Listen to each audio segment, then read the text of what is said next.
Here. Commissioner Shake, Here. Chair Moore, Here. Commissioner Orr, Here. Commissioner Pessamorelli, Present. Vice Chair Bell, Here. Commissioner O'Connor, Present. Commissioner Babs, Commissioner Bear, Present. Commissioner Mortallaro, Here. and Commissioner Pepler. Present. Chair, you have a quorum. All right, wonderful. Do we have a motion to approve the agenda tonight? So moved. Second. All right, motion is second. All in favor, say aye. Aye. All opposed, say no. All right, we have an agenda, and we're going to immediately go into an executive session. I'm going to turn that over to Vice Chair Bill. Actually, Mr. Mayor, Yes. first, or Chairman, there's the consent agenda first. Thank you. Let's see, we have one item on the consent agenda, 25657, approval of the November 18th, 2025 URA meeting minutes. Do we have a motion to approve the consent agenda? I move to approve. Second. All right, we have a motion and a second. All in favor, say aye. Aye. All opposed, say no. All right, now we'll go into the executive session, and I'll turn it over to Vice Chair Bell. Thank you, Mr. Chairman. I move to go into executive session to hold a conference with the Town of Erie URA Executive Director to determine positions relative to matters that may be subject to negotiations, develop a strategy for negotiations, and/or instruct negotiators pursuant to CRS 246402-4E, all regarding the Town Center DDA.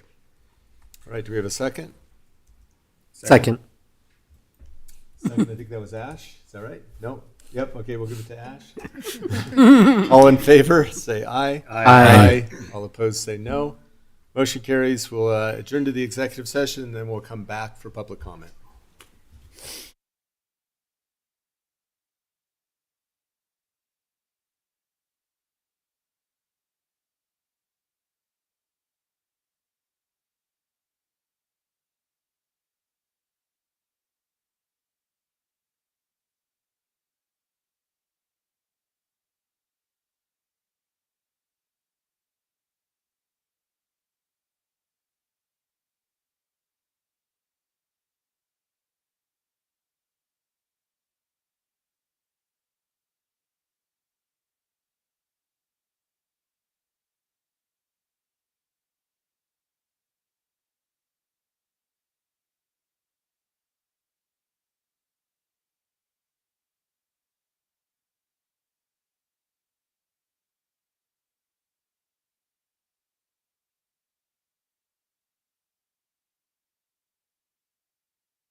Anybody signed up for public comment tonight?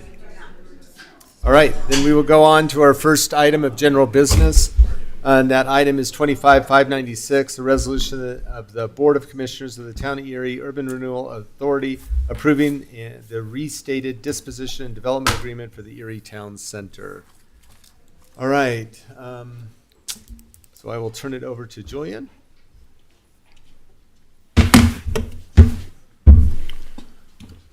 Thank you, Mr. Chair, Commissioners. Good evening. Julian Jacquin, Econ Development Director for the Town of Erie, and we also have Lachlan Woods, URA and Development and Accounting Analyst. And we may have Sarah Namella. She's probably out in the hallway coming back from exec session, but if she comes in, we'll bring her up as well. We do have a very brief PowerPoint. We've walked through this several times, both in public meetings and exec sessions, including tonight, so I won't go through the details. I will just briefly highlight Town Center.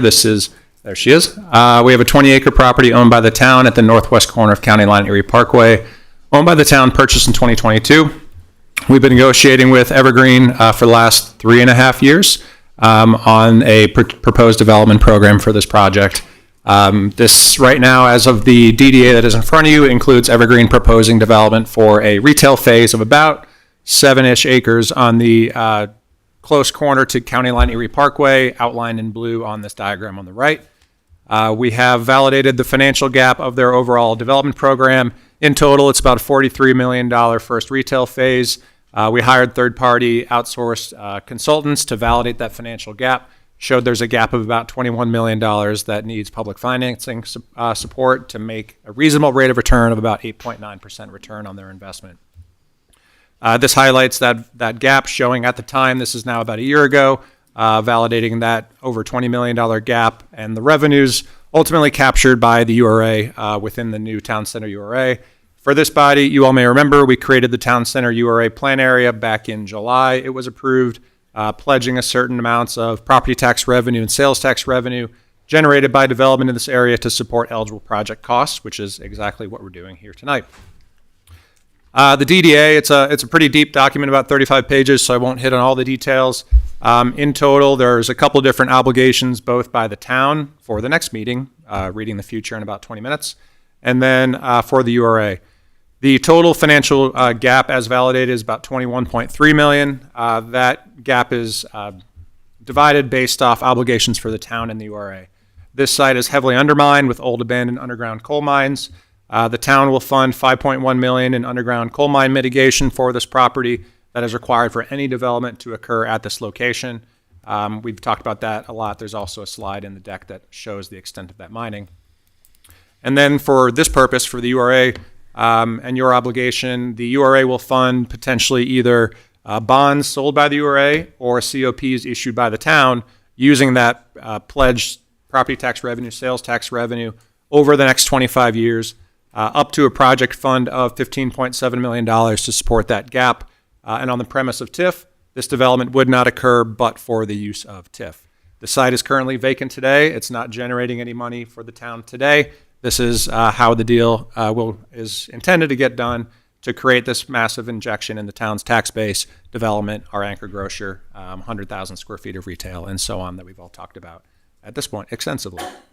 And then the last is also for the town, which is more a council piece to the puzzle. But if the bonds do not clear a project fund of $15.7 million, the town will authorize up to a maximum additional $2.5 million for road improvements from the Transportation Impact Fund. Again, only if the bonds don't yield that $15.7 million project fund for the overall gap. There is a maximum of that gap in the financial assistance of $21.3 million. Only the revenue generated by this first phase will go to support these costs. Revenue generated by the future phases within this property will not go to this DDA. It will instead be available to the URA for future purpose, for future development, yet to be determined.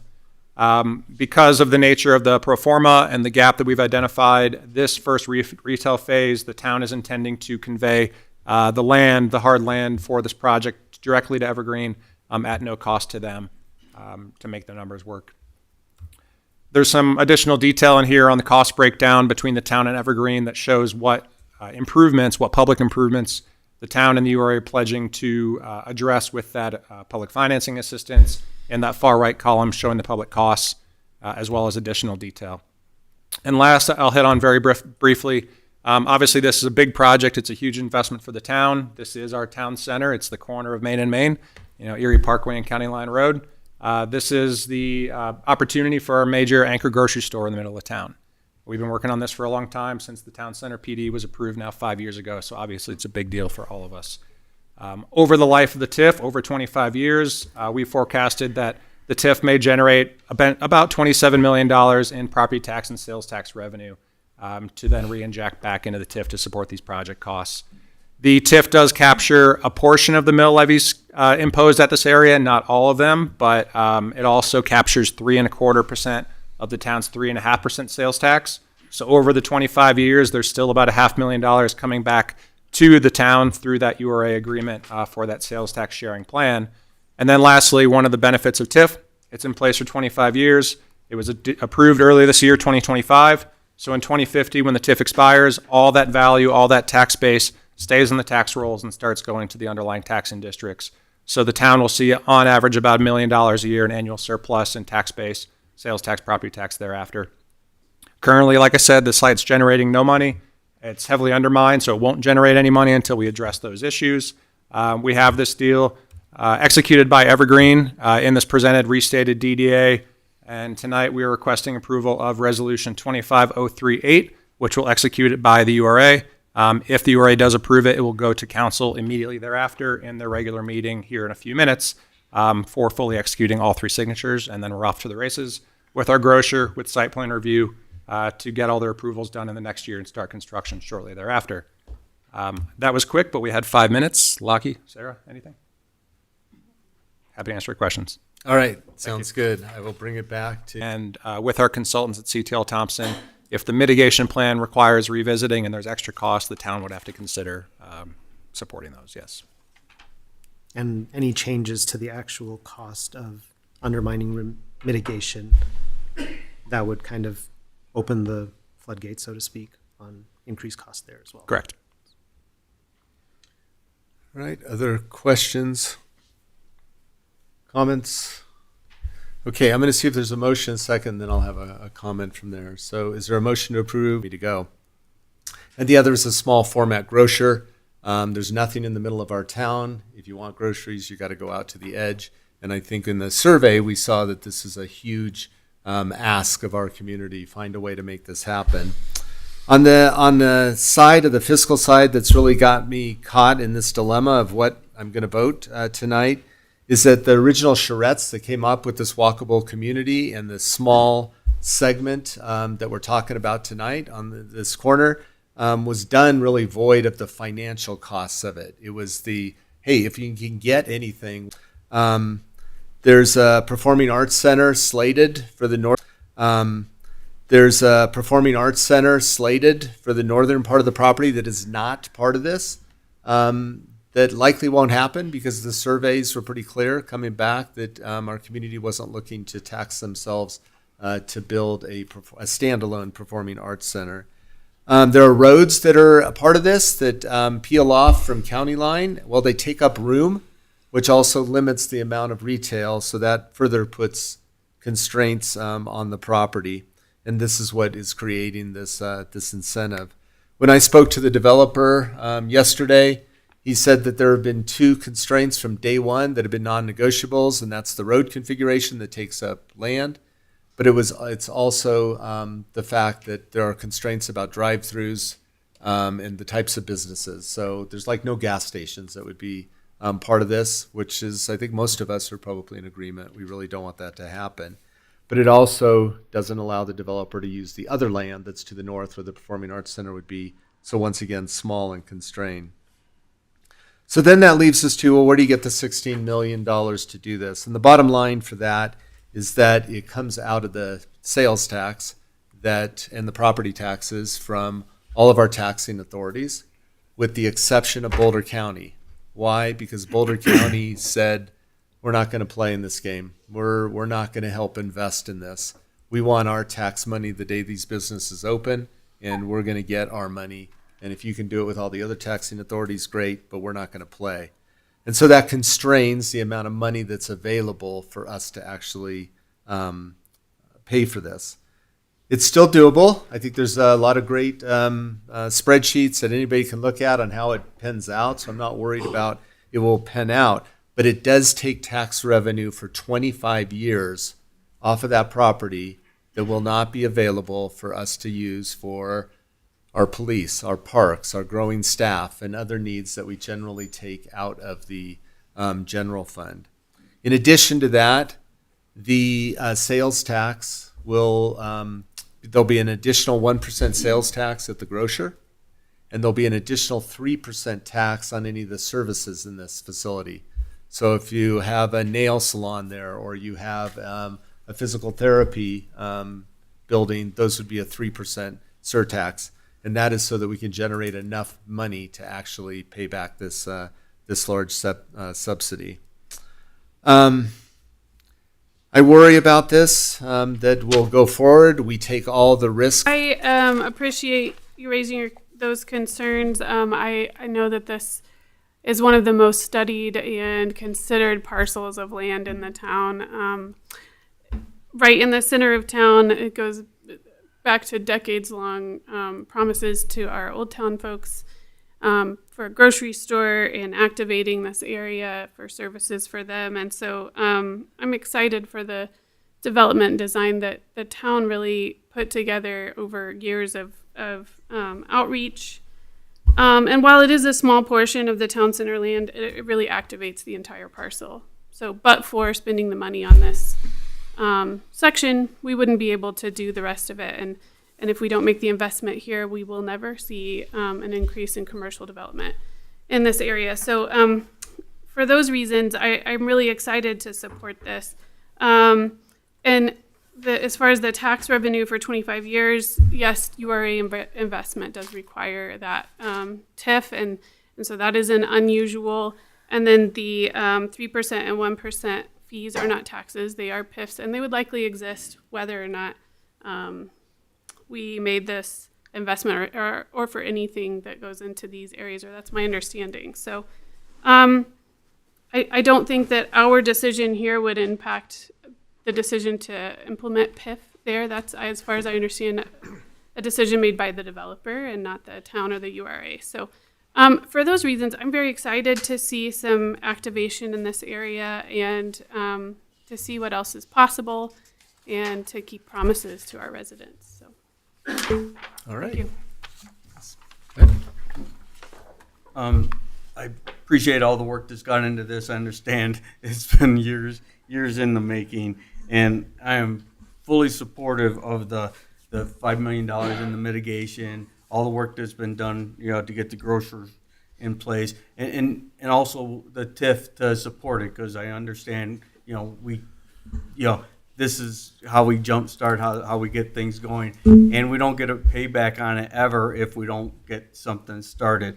But my struggle is the 25-year return on investment, and the constraints that were put on this property that hurt the opportunity for additional revenue. And so, I like some of the constraints, but I think there is still opportunity to look at some higher retail revenue-driven products in this space that would shorten that 25 years. So that's All right. Commissioner Hobeck. Thank you. This project reflects very much what the residents said they wanted 6 years ago when their struts were done. And we've been promising a grocer ever since, and trying to get our wheels rolling on this project since then. There's going to be risks no matter how we approach it, and if we delay and don't approve this tonight, we risk having to go back to the beginning with respect to a grocer. We spent a lot of years trying to court grocers, and maybe the grocers will say they're not serious anyway. So I'm concerned with that. The delay adds costs, which are ever escalating, as we all know, every year, adding risk. The delays, probably most seriously, reduce our ROI because our revenue will dwindle with every year that we delay because the TIF revenue clock is already ticking. We can only collect TIF for 25 years. That clock has started. So if we have another 3 years, that's zero revenue to the town from that plot of land. So if we can make something bigger and better later, okay, maybe we get more TIF revenue, more sales tax, but at the cost of how many years of nothing coming in. Many of the subsidies are over time because they are based on the TIF revenue. So it's not cash up front that the town's having to pay for, other than obviously the undermining in the town, in the ground. So yeah, I think this is a well thought out plan. We've been discussing it for months and years with the developer, with town staff, and it's based on what the residents say they wanted. So I want to get a grocer in there and get the ball rolling. Thank you. All right, thank you. Vice Chair Bell. Yep. Thank you. I'll keep this short because we're running late here. Just want to say, I think reflect a lot of the thoughts that were made here tonight. Obviously, this has been a long time in planning. This is something that I think as future design charrettes go on, as as the chairman mentioned, that the design charrette was in 2018, and there's been a lot of changes just in the economy and various things along the way. And so one of the things that I've noticed, especially in the town center PD that's in the Erie Commons areas, we've struggled to get some applicants in that area. So I kind of worry about that with constraints in this area that again, we are able to maximize the profitability in this. We're throwing a lot at this, and to a certain extent, I understand and I agree that it's the only way to get a grocer in there. So I support moving forward. I just ask that in the future we just look at, especially the northern parcel, that we look at opportunities to maybe maximize revenue generation there to kind of offset some of this. So. All right. Yeah, so I had 2 points. One is we could achieve this in phases, and phase 1 will just kickstart the activity in the area and increases the value in phase 2, and it keeps the area being utilized. And I also believe, like, without investing in some of these projects, be it infrastructure, utilities, we cannot kickstart like economic activity. And it's the heart of Erie, and we need some activity going there. And all the residents wanted a grocery and some other retail in there. Another thing I was going to say is delaying this project would cost more money in future with like any infrastructure or utility projects. And I had one question for Julian. So when we did all the analysis and did the charrettes and everything, did we do any financial analysis of how much it will generate and just the planning? I don't think anything goes without financial place in the mind, right?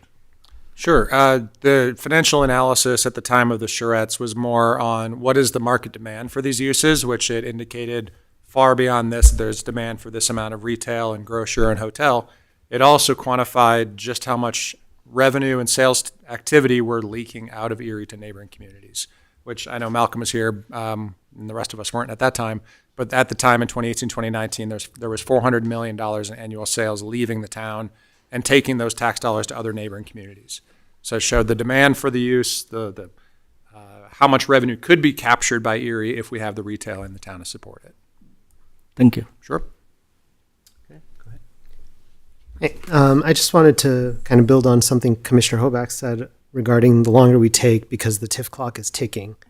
The longer we take to kind of activate the site and begin generating revenue, the higher any eventual TIF may have to be to kind of build back that lost opportunity cost. So, I mean, I was here during the original charrettes back when we were first analyzing use of the site and, participating as a resident. And the demand for this specific location to have specifically a small format grocer, it's been repeated back then and since then over and over again. It's just something that has never died out of the minds of residents. It's a huge kind of gap in just Erie feeling like that true small town. And so, I support this site because I've, living in this town and seeing how all of this talk has gone, like there's a huge demand for it. Yes, there's risk involved, but there's also risk involved in not doing it in terms of, lost revenue, lost opportunity cost, and just, potentially losing any commitments from patrons who have, are waiting for this site to open. So. Go ahead, Commissioner Orr. Yeah, thank you all for your hard work over the years on this important project. There does seem to be a good alignment of interest with this project suffering from significant and overwhelming conditions contributing to blight, which the ORA is intended to remediate.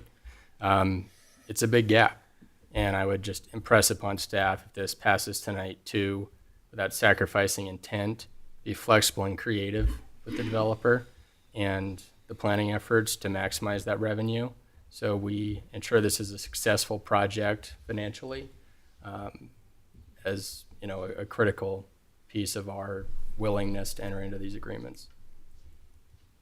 Okay. Commissioner O'Connor. Thank you. I just wanted to mention one thing to the residents regarding the PIF, the public improvement fee, the 1% on the sales of goods and 3% to services. That actually, in this agreement, once the bond, construction of all eligible public improvements and expiration of tax increment financing for the town center phase 1, basically upon written request of the town, that PIF can be removed. So it's not forever. It can come off once those obligations are paid for. Correct. That was something that I figured should be highlighted to the residents. Yeah, that's a good point.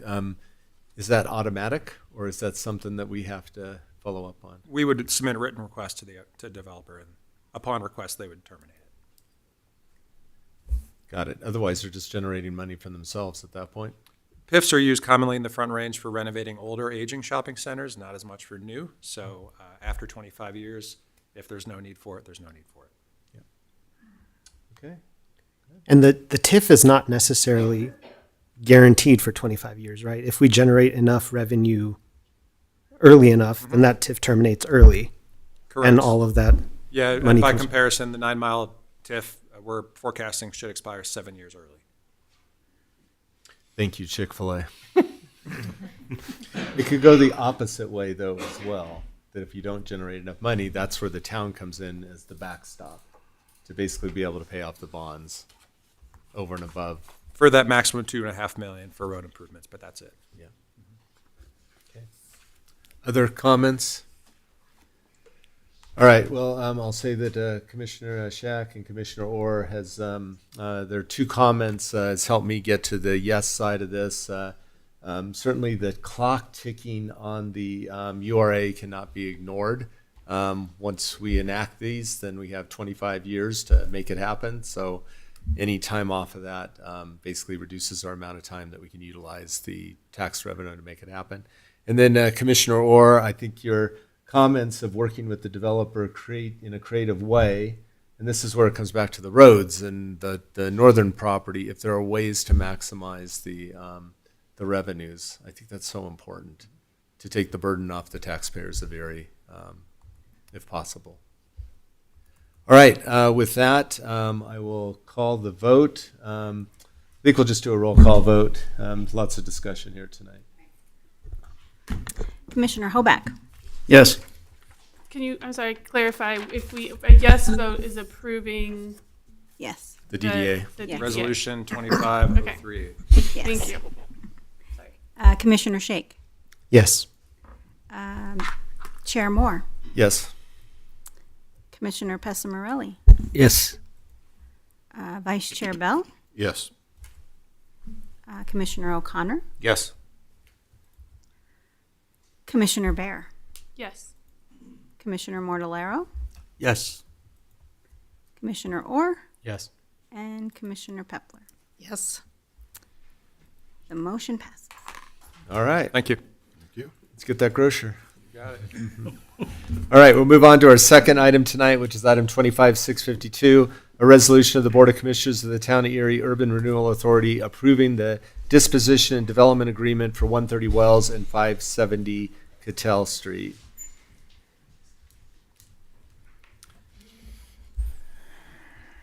And I'll turn this over to Stephanie Pitts-Nagas, our Economic Development Manager. Hello, Board of Commissioners. Can you all hear me? Yes. Okay. I'm Stephanie Pitts-Nagas. I'm the Economic Development Manager. I'm going to keep this real tight because we... Can you pull the microphone? Yes, just a I little bit can. closer? Thank you. Also with me today, I have Scott Skiba from, you may know him from Birdhouse, but he will introduce himself and he's here to answer any questions. This is relevant to him. I'm going to go straight into, so reminding everybody the property location. This is across the street from Coal Creek Park on Wells and Cattell Street. Here's some of our proposed design images. The URA acquired this property in September of 2025 for a purchase price of $500,000. Had an RFQ. Mr. Skiba was our successful applicant for that. And he is proposing a 1.5-story commercial building, which includes a restaurant, an ice cream shop, a bakery, and 2 small retail storefronts. The DDA in front of you, I'm going to go over the core deal terms and the repayment plan for that. The property will be conveyed to the developer only after he obtains all of the required approvals, which include the site plan, the final plat, and the development agreement, and the deadline for that is the end of the year of 2027. The developer must begin construction by 12/31/2027 and obtain a certificate of occupancy by the end of the following year. Tora will reimburse Mr. Skiba a total of $1.9 million total, or for the remaining life of the TIF, whichever comes first. So if the 1.9 million comes in before the plan area sunsets, then that is the amount. Otherwise, no. And the sunset is 2038. And that breaks down as $1.1 million in property tax increment, which is 100% of the new property tax being diverted to repay that, and 40% of the sales tax increment up to $800,000 to pay that portion as well. Currently, there's nothing on the site, so there is no property or sales tax being generated at the moment. The reimbursement begins only after a certificate of occupancy is issued and increment has been generated, and after all the conditions I just mentioned above are satisfied. The developer is paying for all the construction, permitting, and entitlement costs for the project as well. So I know the repayment of the purchase price was something we discussed at length last time you heard about this. So the developer will be receiving the property at no cost, but must repay Tura's $500,000 purchase price using that non-increment portion of the sales tax revenue, so that's 60%. If not repaid by the end of the year in 2032, all property and sales tax increment will then go to Tura until we are fully repaid. If post-construction, there's a lapse of 3 months in receipts of any sales tax, or the balance remains unpaid, the developer has the opportunity to repay us directly, or a lien may be recorded against the property if not paid. And Tora may repurchase the property at no cost if the developer fails to meet the approvals or construction milestones that I mentioned on the previous slide. So the recommendation is to approve the resolution in front of you. Has a long title. I'm not going to read because I want to give you guys ample time to ask me any questions. And Scott is here available for questions as well. All right, great. Well, first, thank you for coming out tonight and being part of this. And certainly the birdhouse is one of my favorites. And I think doing something to enhance Old Town is a positive thing. Let me just bring it back to the commission and see what types of questions we might have. We're so excited about this one, we're speechless. So let me just ask if there is a motion to approve Resolution 25042. Motion to approve. Second. Okay, so I think we had Commissioner Pestromelli and Commissioner Mortarello as the second. All right, any further discussion? All in favor say aye. Aye. All opposed say no. Motion carries. Prime piece of property. Looking forward to seeing your building come out of the ground. I submitted my first site plan today. Awesome. You're ahead That's of great. schedule. Thank you. Good luck to you. All right.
The town council meeting on December 9th, 2025. Will you please rise and join me in the Pledge of Allegiance?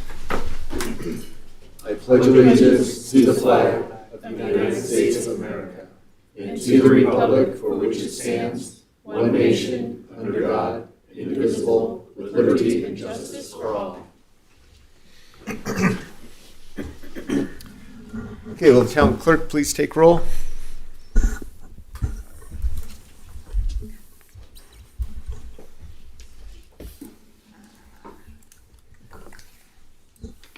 Mayor Pro Tem Bell. Here. Councilmember Hoback. Here. Councilmember Passamorelli. Present? Councilmember O'Connor. Present. Mayor Moore. Here. Councilmember Bear. Present. And Councilmember Mortallaro. Here. Mayor, you have a quorum. All right, wonderful. Do we have a motion to approve the agenda tonight? So moved. Second. All right, all in favor, say aye. Aye. All opposed, say no. Motion carries. We have an agenda. Bear with me. We've got many things on the consent agenda tonight. The first item is 25-658, approval of the November 18th, 2025 Town Council meeting minutes. Next item is 25-449, a resolution of the Town Council of the Town of Erie approving the 2026 amendments to the Town of Erie standards and specifications for design and construction of public improvements. Item 25-632, a resolution of the Town Council of the Town of Erie approving a professional services agreement with Amelia Technologies USA for recreation registration software. Item 25-592, a resolution of the Town Council of the Town of Erie approving a construction agreement with DeFalco Construction Company for the 111th and Arapahoe intersection improvements. Next item is 25-594, a resolution of the Town Council of the Town of Erie approving a second amendment to the services agreement with the Consor North American for the 111th and Arapahoe intersection improvements. Next item is 25-515, a resolution of the Town Council of the Town of Erie approving a professional services agreement with H.W. Lochner Incorporated for design services for the Erie Municipal Airport. Item 25-605, a resolution of the Town Council of the Town of Erie adopting the updates to the public records policy. Item 25-595, a resolution of the Town Council of the Town of Erie approving the First Amendment to the construction contract with Concrete Express Incorporated for the South Roundabout project. Item 25-607, a resolution of the Town Council of the Town of Erie approving the Third Amendment to the professional services agreement with Wink and Associates Incorporated for the Schofield Farm concept design. Item 25-623, a resolution of the Town Council approving the revisions to the intergovernmental agreement between the Town of Erie and St. Vrain Valley School District, RE1J, for Joint School Resource Officer Program. Four more. 25-628, a resolution of the Town Council of the Town of Erie approving the permanent easement agreement between Anadarko E&P Onshore LLC and the Town of Erie. Item 25-636, a resolution of the Town Council of the Town of Erie approving the Fourth Amendment to the professional services agreement with World Architects for the design of the Town Hall expansion project. Item 25-647, a resolution of the Town Council of the Town of Erie approving the consent to assignment of the development agreement for Stratus Stonegate LLC to KB Homes Colorado Incorporated.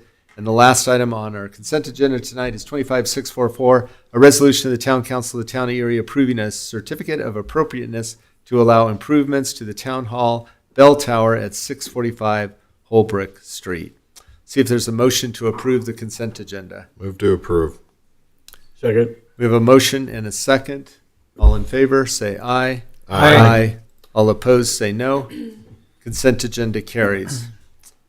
All right, we'll move on to public comment on any non-agenda items only. We do have a number of public hearings tonight that will take public comment at that time.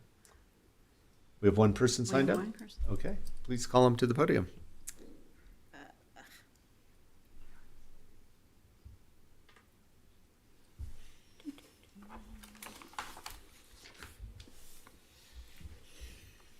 Okay, I've lost my sheet.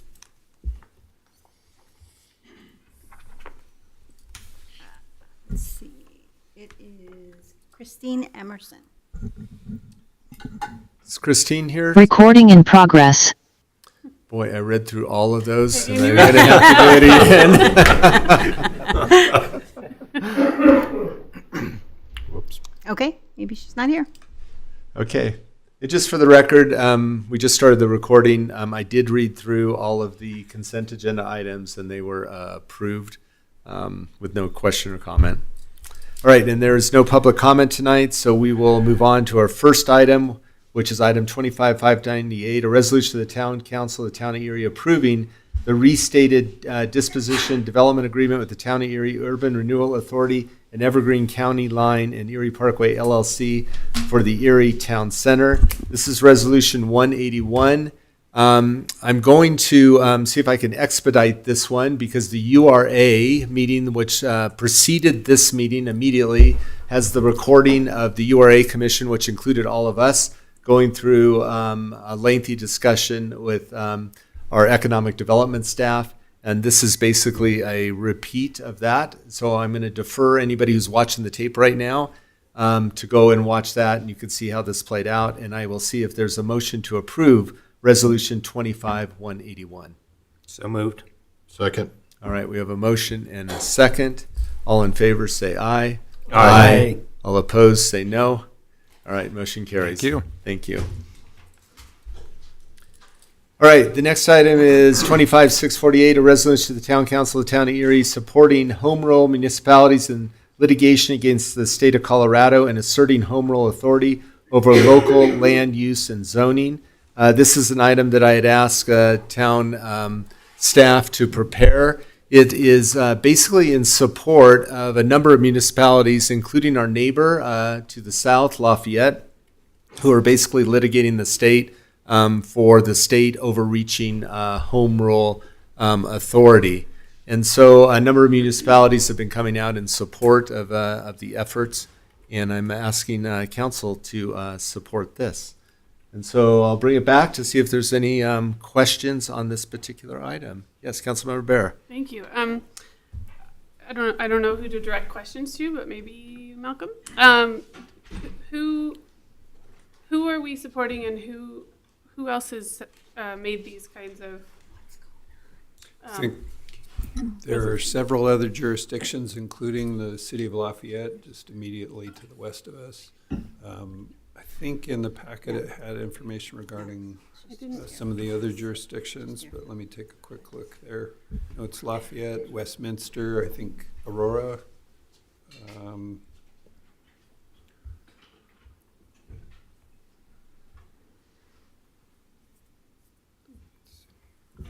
Sorry to throw you for a loop. I couldn't find it. I guess more importantly, so this is to address House Bill 1313, which is the transit-oriented development, as well as House Bill 1304, which was minimum parking requirements. Is that right? That's correct. So this body has already adopted the minimum parking requirements, correct? I'm going to defer to Sarah. I think. Sorry.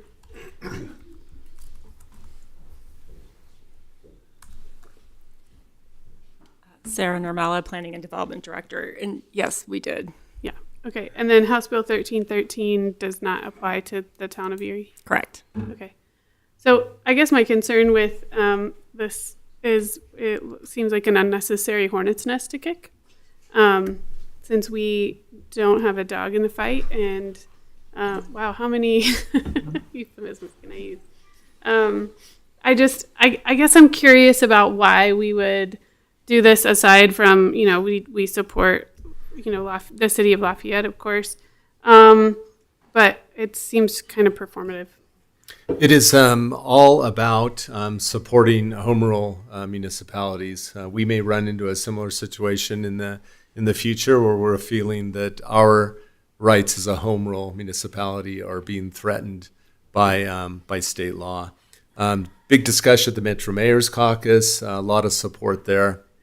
We are not by any means the first in line here. Many municipalities have just given their support through resolution, and then this is what this is. It really comes back to say, do we support home rule as a council? And if we do, then to throw our support with the municipalities that are basically in the litigation. By the way, the municipalities are Arvada, Aurora, Glendale, Greenwood Village, Lafayette, and Westminster.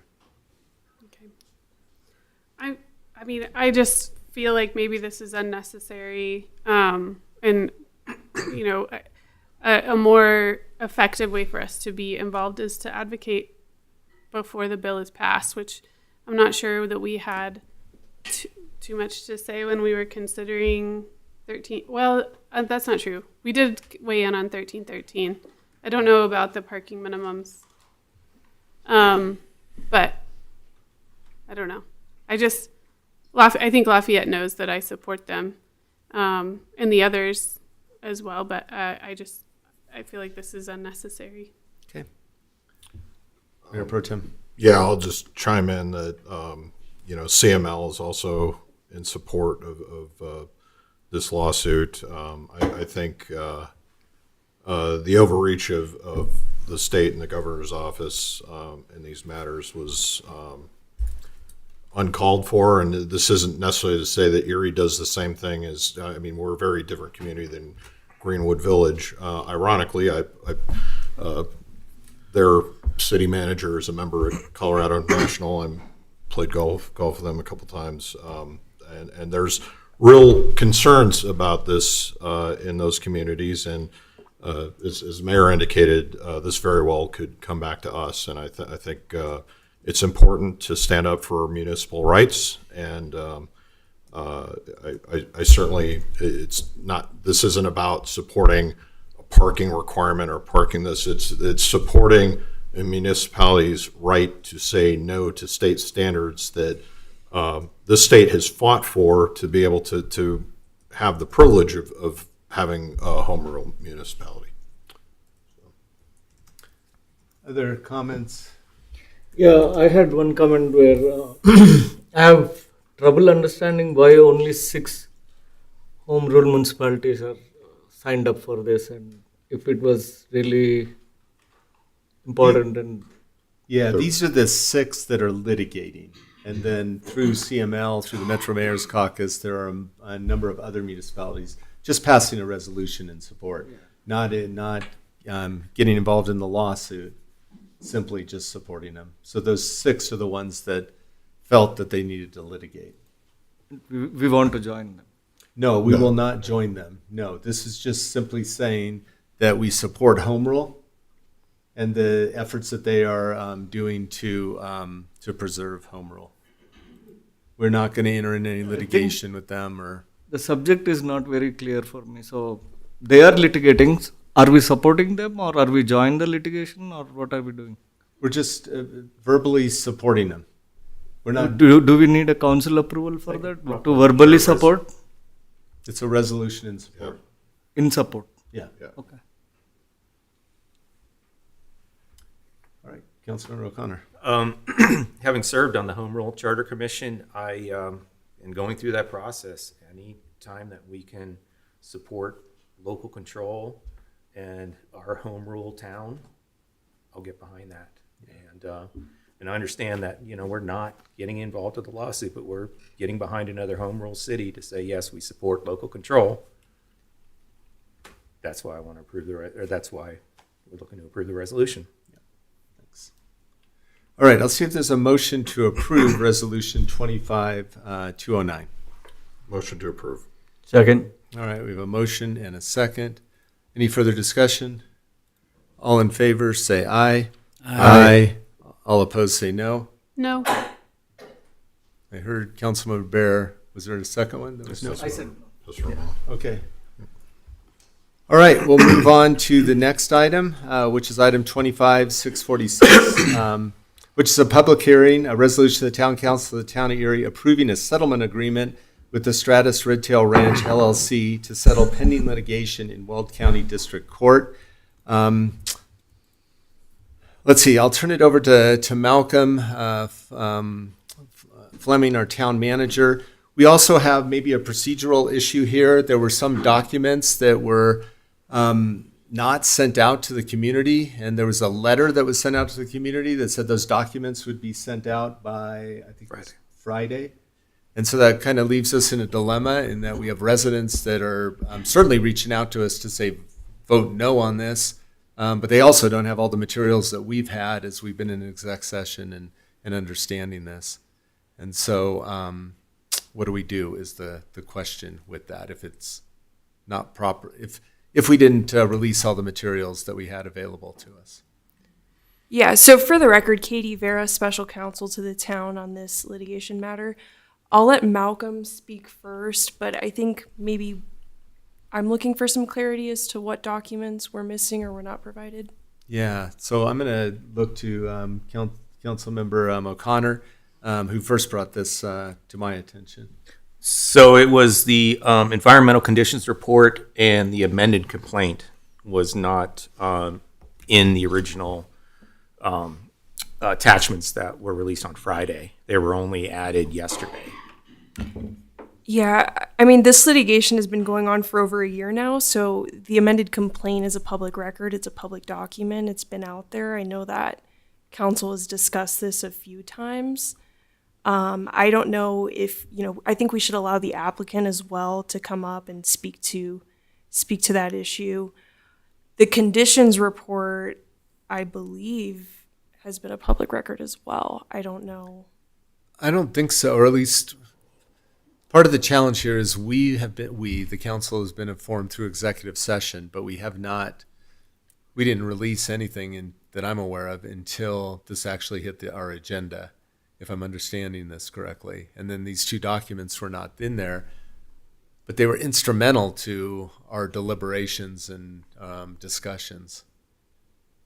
And they are part of the packet. They were added this week, so they were not necessarily available for the public prior to that when the agenda came out on Friday. Right. Mm-hmm.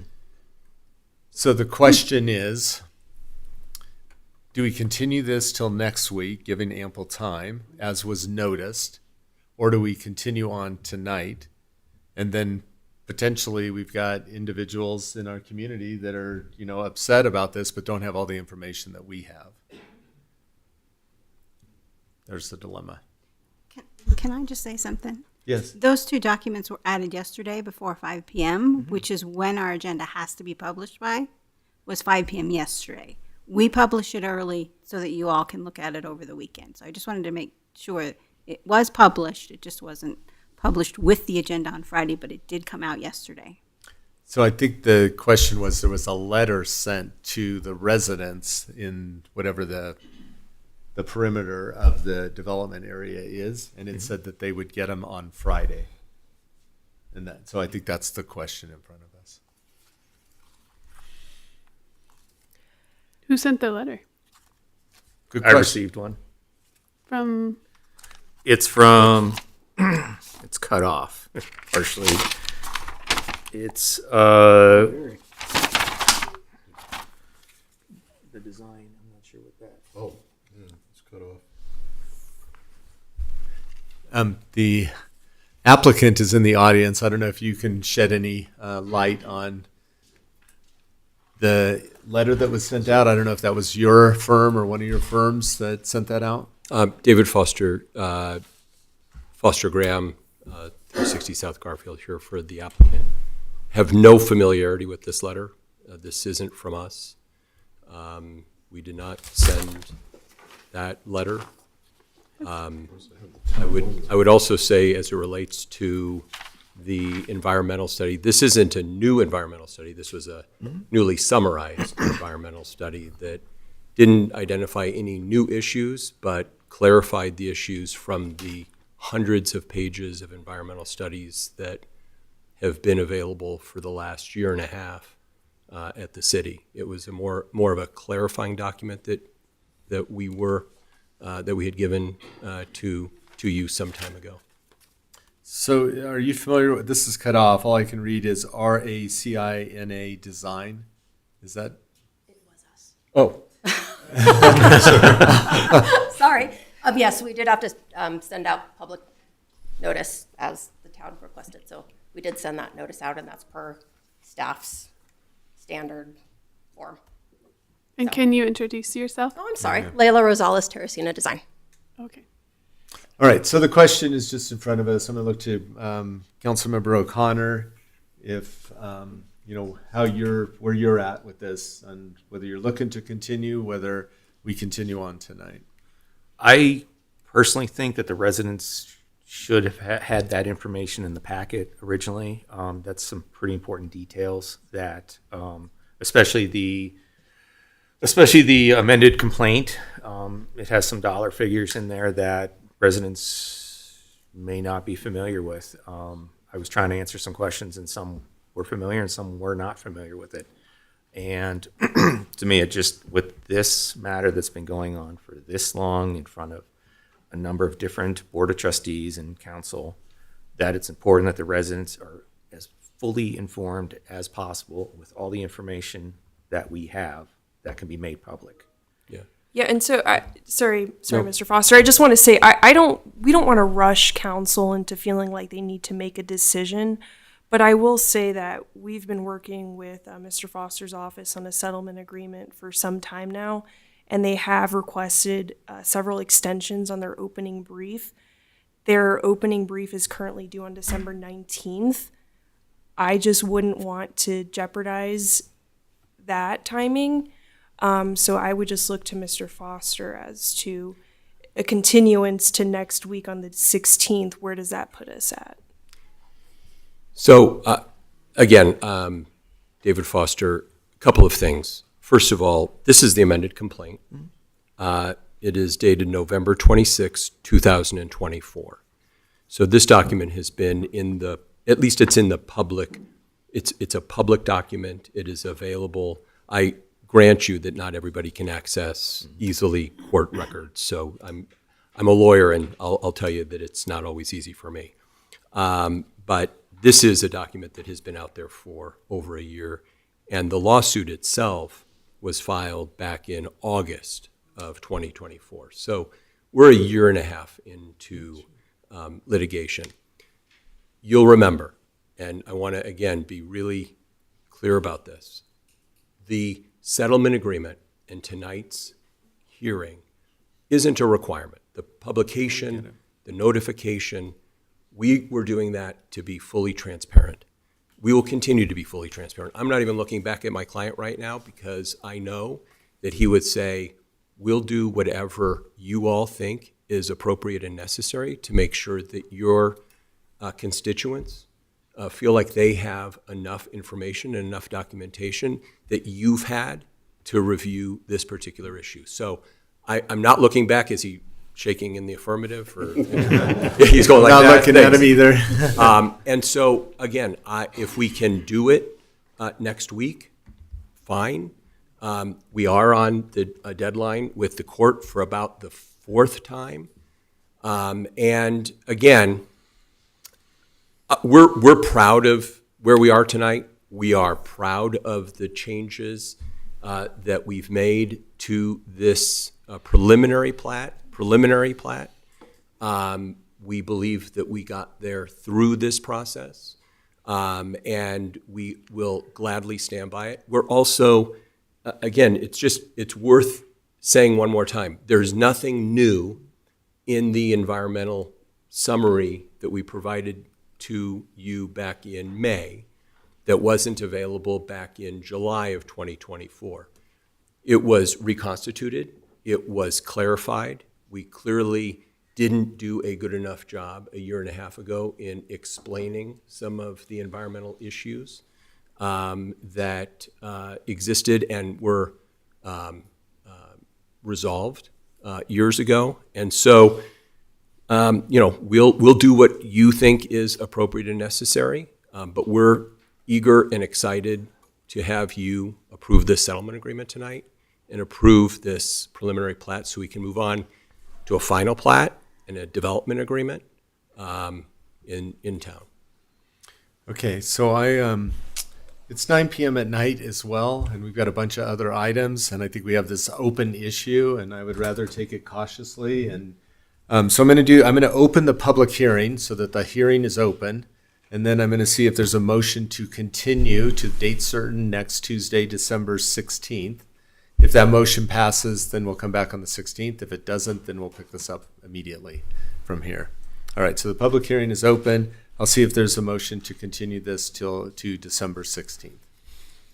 I'd like to make a motion to continue this public hearing to December 16th due to the environmental conditions report and amended complaint only being added as attachments yesterday. Since they were not included in the original packet posted on December 5th, and I feel that the residents should be fully informed about this settlement agreement and also be able to, again, review the environmental conditions report with enough time to process this, this information before council votes on this settlement. Okay, we have a motion. Is there a second? I second. We have a motion second. Further discussion? So I want to make it clear to the applicant here that this was, I apologize for the shock and awe of this. This was nothing on your behalf. Mr. Fleming, I'm sorry, and I'm sorry to do this in this format, but I am outraged that we did not have all this information together when we said we were going to have it. I don't understand. We've been discussing this in exec for, what was the first meeting on this? At least 2 months. This is embarrassing, and it's embarrassing because there's people in the public that are accusing us of hiding information from the public, and that was not the case at all, including the former mayor. Okay. And deep breath. Please make sure that we do not have this happen again. I will. All right, we have a motion and a second. Further discussion? Yep, further discussion. You have the floor, Councilmember Bear. Thank you. I just want to clarify that the letter did not come from Mr. Fleming. It came from the applicant, and that it's my understanding that we did meet requirements by posting the attachments in the agenda at the required time ahead of the meeting. So if the town did not meet the applicant's promises, I don't think that reflects on Mr. Fleming or town staff. So apologies to the public, apologies to the applicant for any delays. But I don't think that that reaction was warranted. Okay, let's move. I disagree. That's okay. Let's move on.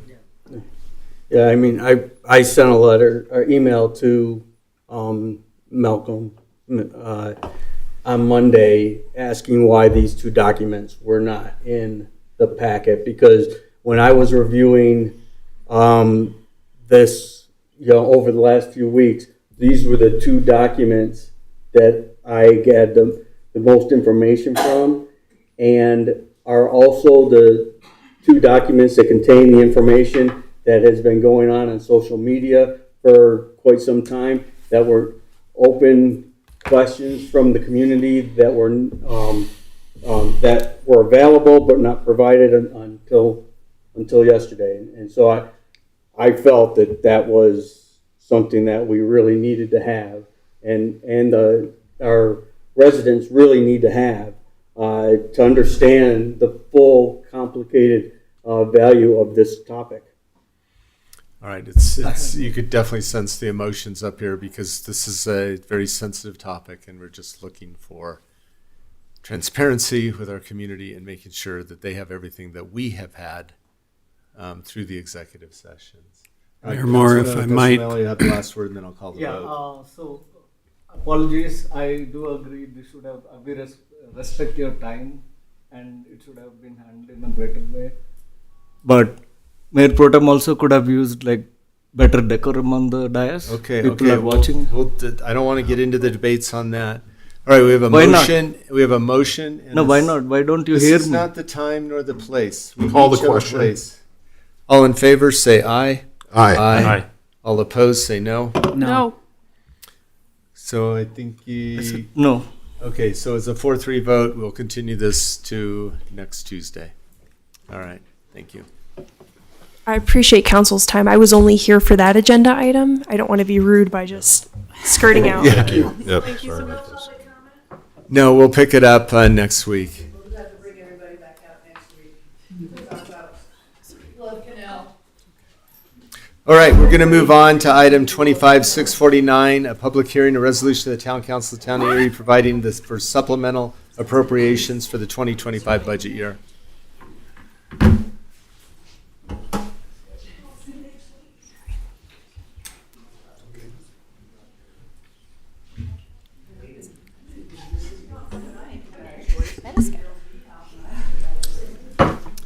All right, I'll We're ahead of schedule. Already? All right, yep, I'll turn it over to Sarah Hancock, our finance director. And by the way, I was remote at the last meeting, and the microphone is so important. So now I'm starting to be a stickler. You heard it last time. So as you switch back and forth. I tend to lean in probably too far, so if I get too loud, let me know. Sarah Hancock, finance director. I'm joined this evening by Cassie Bethune, our fiscal and budget manager. We are here to go through our end of year supplemental. Which is our yearly, well, we do it several times a year now to accommodate changes in the budget throughout the year. And we're going to go through a short presentation, let you kind of know what changes will be made in the 2025 budget, so our current year budget, and highlight some items that will be shifting and changing. And then with that, we'll be open to any questions, and we'll go from there. So Cassie, I'm actually going to let you drive here. I don't have the, or I can grab it. That works. All right, so like I said this evening, what we will be doing is looking at the fund balance and how these changes will impact them. They are pretty minimal at the end of the year. It's mostly us moving things to transfer. There are a lot of contracts that you've already approved that actually just need appropriations in place, so we'll go over some of that. We'll show you what the fund balance forecast will look like, and then we'll show some of the revenue changes, most of them related to grants. And then we'll just highlight a few of those expenditures and changes that you will see. So with that, I'll let Cassie talk through the fund balance summary. You should be very familiar with this chart now. So as Sarah was saying, this is a very familiar chart. You've seen it several times this fall as we adopted the budget. Some of the differences that you might see here that we had talked about this fall is those negative ending balances that we have projected there. You'll see that for the Police Facilities Impact Fund due to the COPs that we plan to issue.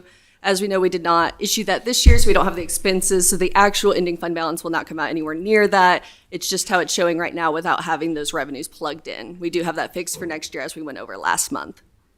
And that is the same for the storm drainage operating fund. That negative should not come out in the actuals. It's just because we do not have that debt or COPs plugged in there right now. We don't have the expenses in there, so our actuals in the aquifer will come out much better, and then you'll see it again next year how you saw it last month. And I just want to highlight again, because it was a question that we received from a resident around the police building. So right now you do see that $39.26 million. That was not spent. So that will fall off. We'll reappropriate that $47 million. So just to highlight again, it's not an $86 million building. Want to reassure everybody of that. That was a good catch by a resident, though, because that was buried in there. Yeah. Great catch. All right, so here's just diving into the general fund. It's a little bit more detailed than what was on the last slide. So just showing that our beginning fund balance was about $30 million.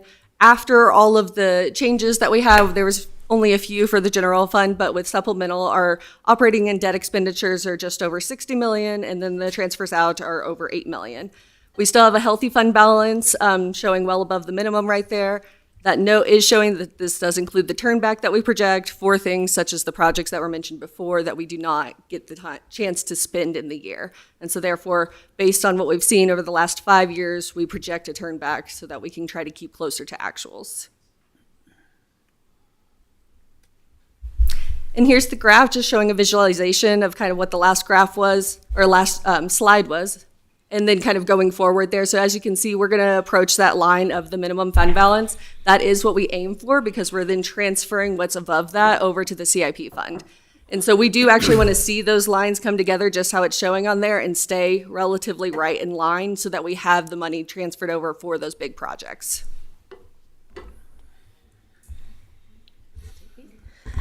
So just a few revenue changes that you'll see in this supplemental. We will be appropriating some revenue, including the $500,000 award for the RTD partnership grant. That was a award that you all saw earlier this year for the Erie B. We also received a 1.35 award for Schofield Farm from 2 grants, so that's a total of 2 different grants, and $69,000 awarded for the Water Smart Turf Replacement Program. We also had $596,000 received in insurance proceeds that was related predominantly to the hailstorm.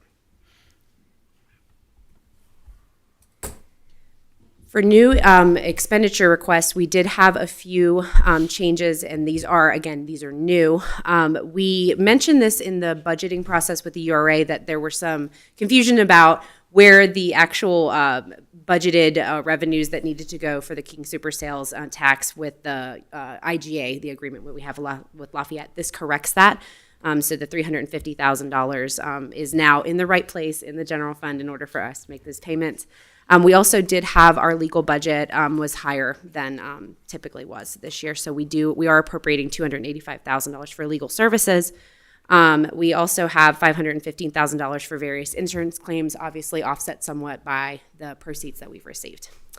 And then finally, we also have a $500,000 for the sponsor portion of the RTD partnership grant. That is the match for that grant. And I won't go all through all of these very closely. If you do have questions, we have notes from the departments and a few departments here to represent.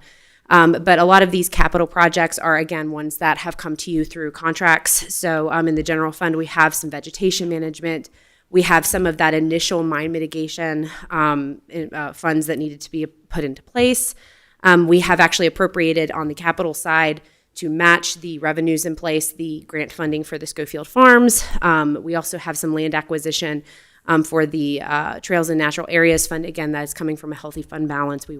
That was available for that purchase.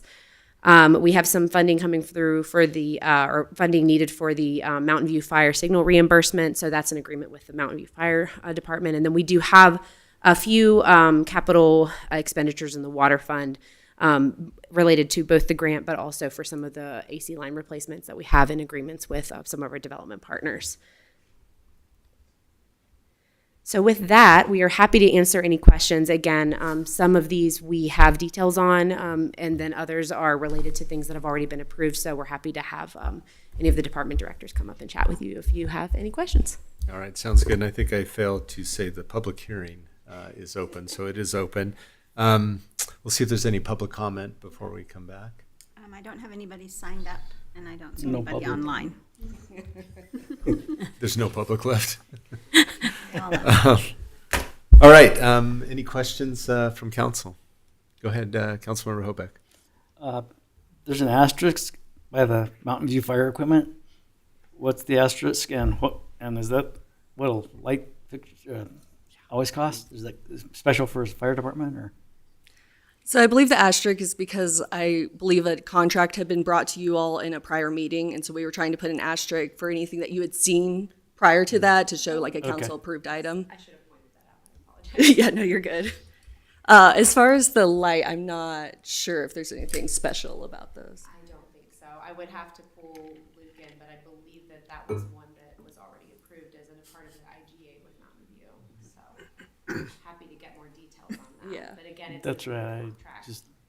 I'm used to seeing $200,000 or $300,000. I thought so. I don't know, but okay. Thank you. All right, other Councilmember Bear. Thank you. I had a similar question about the light. It just seemed expensive, and I wish you could have seen Luke's head pop up. Like, I don't know anything about the light at the Mountain View Fire, but that's maybe like an email later. It just seems like. Oh, I apologize. I was looking at the Trails and Natural Areas Fund. That's a transportation impact fund. So I should be saying David. Yeah. I apologize, Luke. You can email us. Oh, come on up, Luke. Let's talk transportation.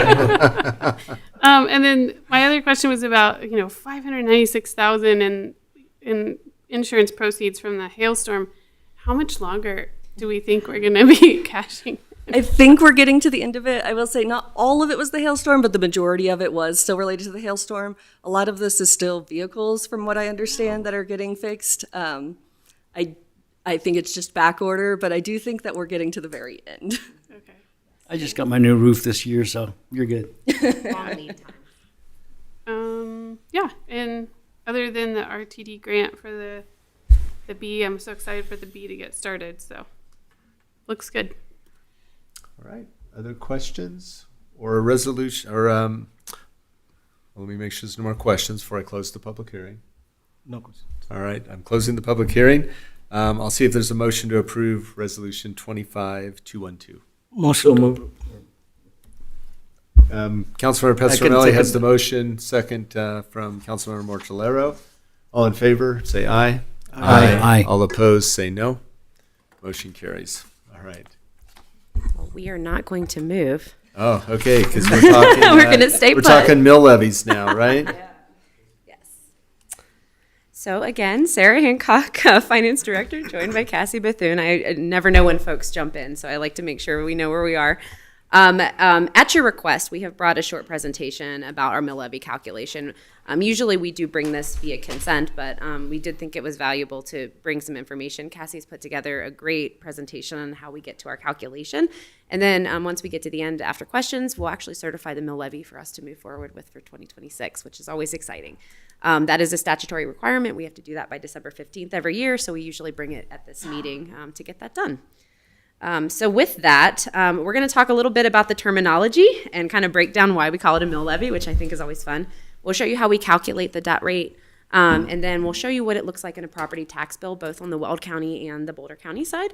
And then we'll be available for questions if you have any questions about how we get there. So with that, I'm going to hand it over to Cassie because this is your baby. Oh, gosh.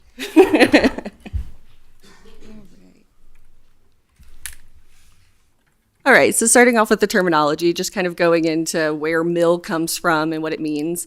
So it comes from the Latin mille, which means 1,000, and the mill is the monetary term, which means 1/1,000th of a dollar, which confuses a lot of people because they're usually thinking of cents, so 100th. And so just to remind everyone that we're going one more decimal place over to the thousandths on this one. And so just past the penny. And so the tax rate is the decimal equivalent of that, going back to like the hundredths there, where people are more used to it. So we have the mills would be the thousand. So we have 75 mills. That would be $75 per $1,000 of assessed value. To do it just $1 of assessed value, then divide by 1,000 to get that decimal rate. And so in this case, it would be 7.5 cents per $1 of assessed value for that example there. So the main part that we're actually calculating is just the debt rate. As we'll go in further on, you'll see that the other two parts of our tax rate have stayed the same for various years. You'll see that as we get to a later slide. So going for the debt rate, we first have to figure out what our debt payment is that is promised based on property taxes. So we have two of those that are due next year that are listed there, the 2013 and 2014 general obligation bonds. And so that gives us a total of just under 1.5 million that is due in 2026. So then to calculate what our debt rate is, we have to then get our net taxable evaluation from both counties since we're split across counties.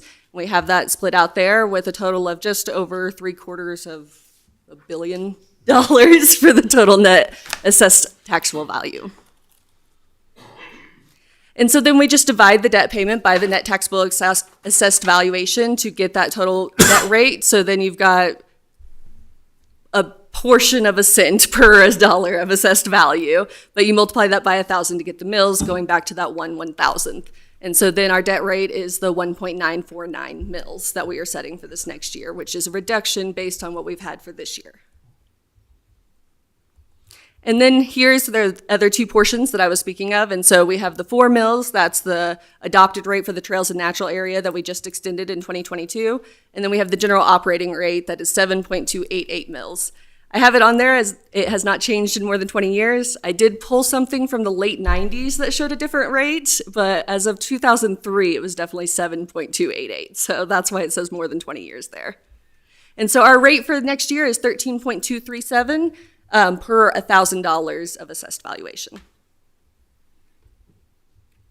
So here is the Weld County property tax example. This is without any metro districts. I just chose 2 examples to try to keep it more even, so it does not include metro districts on either example here. And so you can see the breakdown. The school districts are the main portion there, and we are down here at just under 12% of the total tax bill. And this is based on a $700,000 value home. And then for Boulder County, another $700,000 home, and then we are almost the same. It's 11.9%, closer to 12%, versus the 11.6% that we saw in the Weld County example there. Still, majority of it is going to be the school district. That's what you'll see on most of the tax bills outside of the metro districts. And with that, any questions? Okay, I'll bring it back to council. If I asked, what's the bottom line? Do taxes go up or down?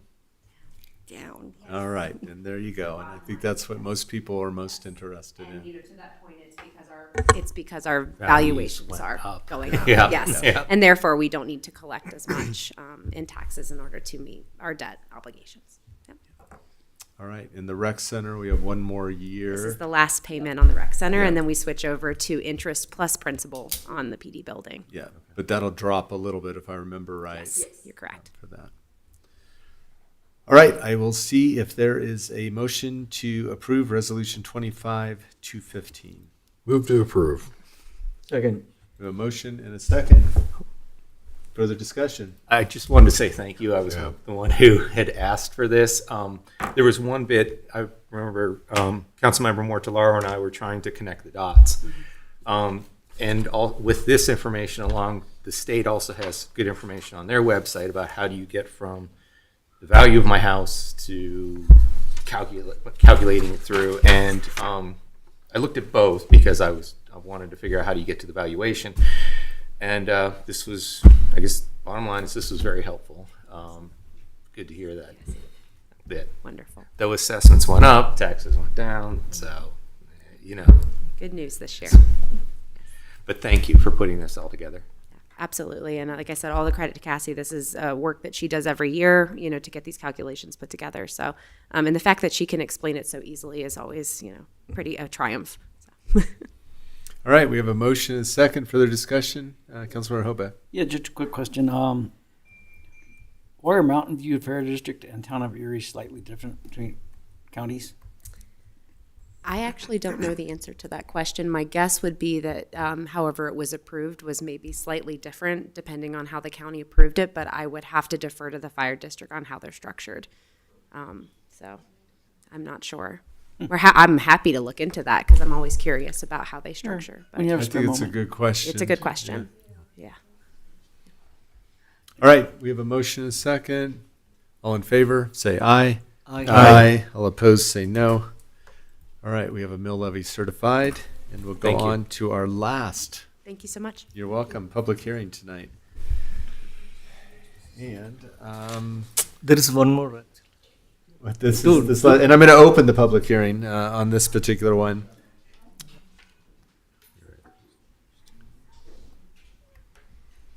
And who is presenting to us tonight?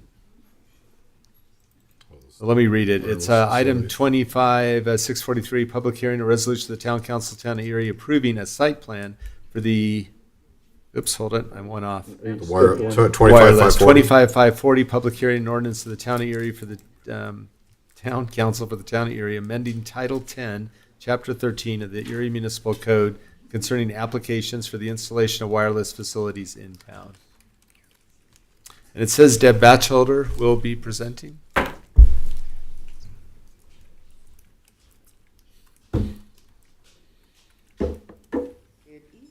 Good evening. Sorry for the little bit of confusion there. Good evening, Deborah Batchelder, Deputy Director of Planning and Development.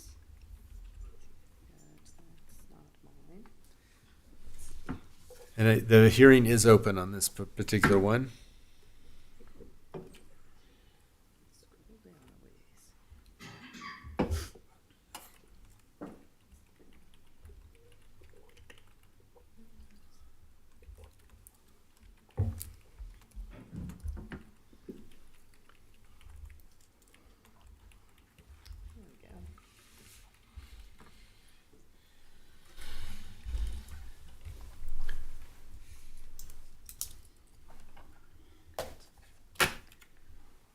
Okay, this evening, we're going to go over some background and then the proposal and a recommendation.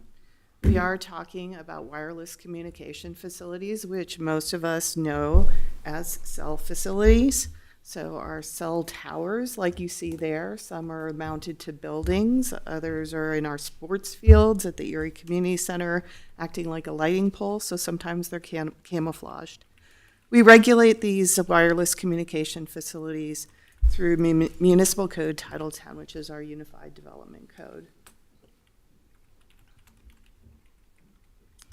And our municipal code regulations are really derived from the rules imposed by federal and state regulation that are in place. Last spring, the state of Colorado took action on wireless communication facilities by adopting House Bill 251056, which added some additional requirements to regulations already in place. The House bill amended some definitions for wireless communication facilities. It provides for an application approval if a municipality does not act to approve or deny an application within a specified time frame. And it prohibits municipalities from requiring a separate permit for an eligible facility request unless it's for a building code or safety requirements. And an eligible facility request is just a minor modification to a cell facility.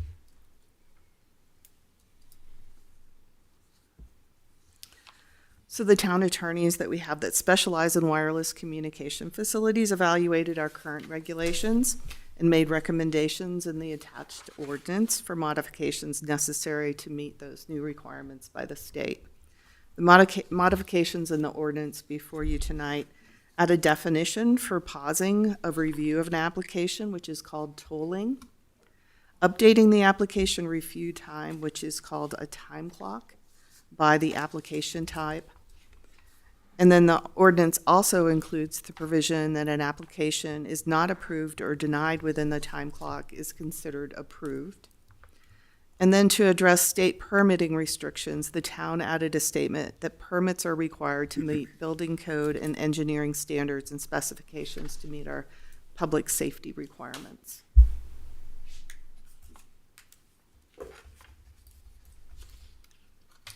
So this table shows that really little change has happened in our review times. So you'll see there's a highlighted yellow row on the screen. Basically what the state did was they added a new definition for small cell in right-of-ways. They added, it just used to be small cells in a right-of-way. And then they split it into new facilities and existing facilities, and they changed the time frame so that it's for existing facilities, if they're modifying those, it's only 60 days instead of 90 days that we have for review time. So a pretty minor change. So before you are the approval criteria that you're to take into consideration when considering the ordinance. And State House Bill does take effect on January 1st of 2026. The town update to our regulations is necessary so there isn't a conflict between the state and town regulations. Staff recommend that you approve Ordinance 024-2025, amending UDC Chapter 13 on wireless communication facilities. The ordinance includes the Planning Commission recommendation from their resolution to add a definition for tolling. And that concludes my presentation. I'm available for questions. Okay, great. I'll bring it back and I'll see if anybody has signed up for public comment. No, nobody has signed up. All right. In-house or online.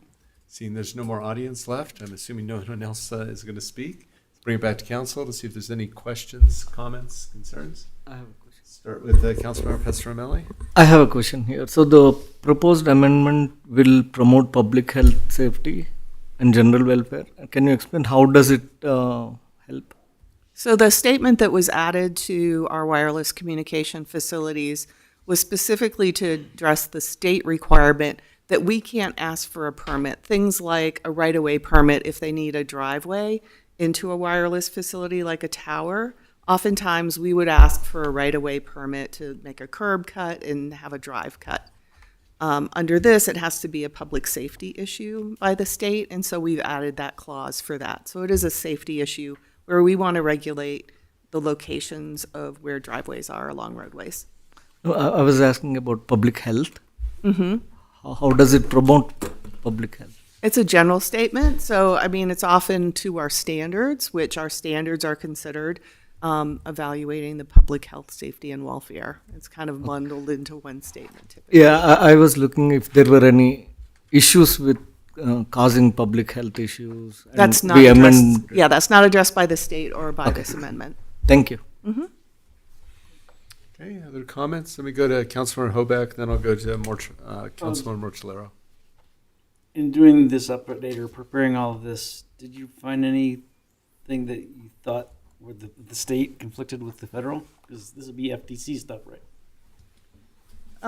No, so that's why we have our attorneys to show us if there's any conflicts, and where they tended to go with the more restrictive, like numbers of days or something like that for a review sometimes.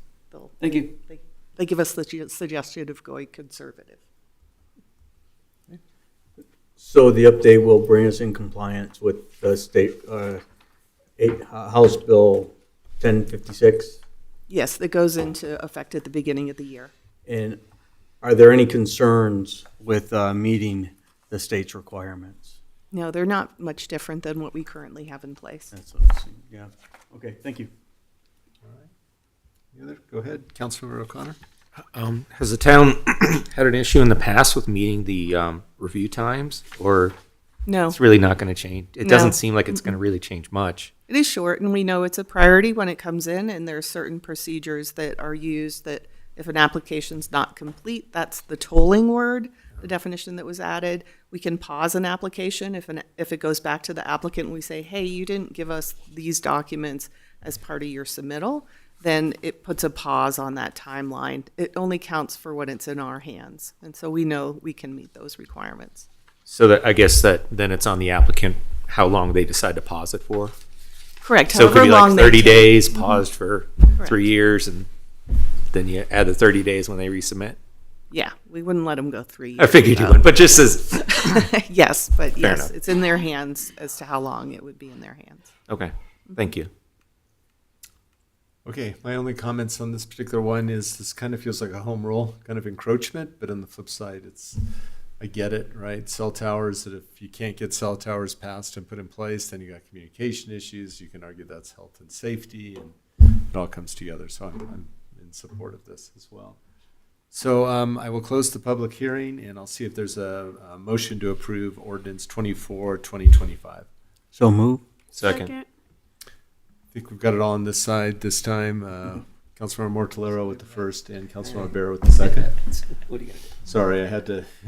First one I heard. It's- There we go. All in favor, say aye. Aye. Aye. All opposed, say no. Okay, motion carries. Thanks, Deb. Thank you. Thank you. All right, we'll move on to our last item tonight. It is yet another public hearing. It's 25-643, a public hearing, a resolution of the Town Council of Town of Erie approving a site plan for the Erie Police Station expansion, and a resolution of the Town Council of the Town of Erie approving a special review use for the Erie Police Station expansion. So with that, I'll open the public hearing, and I will turn it over to Harry Brennan, who's our senior planner. And we'll get an update. Great. All yours. Thank you, Council. I feel like I have lots of time now. The night is young. No, and let's keep going. So this request is for, there's 2 applications included in this project. It's a special review use and a site plan. And of course, typically a site plan goes to Planning Commission for review and approval and doesn't come before you all, but because there's a special reuse attached to this, that is why you're seeing it this evening as the final say on it. So I'll give a little background, then get into some details of the proposal, finally go through some more in-depth review and evaluation of the project, and then get into the recommendation. I'm sure you all are familiar with the location, but it's the intersection of County Line Road and Tulane. And just some context shots. The building that you see from County Line Road is will remain, so the addition will be behind the building towards the west, as I'll get into a little bit more in later slides here. The comp plan does designate this property as public, quasi-public, which is the current use and will remain the use. The zoning on this property is community mixed use, which allows for a public safety station, but only as a special review use. So staff also find that this proposal is specifically compatible and supportive of some main policies in the comprehensive plan. I won't read those necessarily, but essentially they talk about being consistent with the Erie PD's strategic 5-year plan. Now I'll get into the proposal in a little bit more depth. So looking at the use specifically here, obviously this is a public safety station.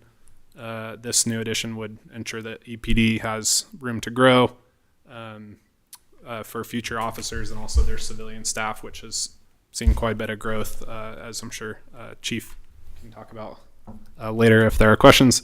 And it, of course, operates 24/7, 7 days a week.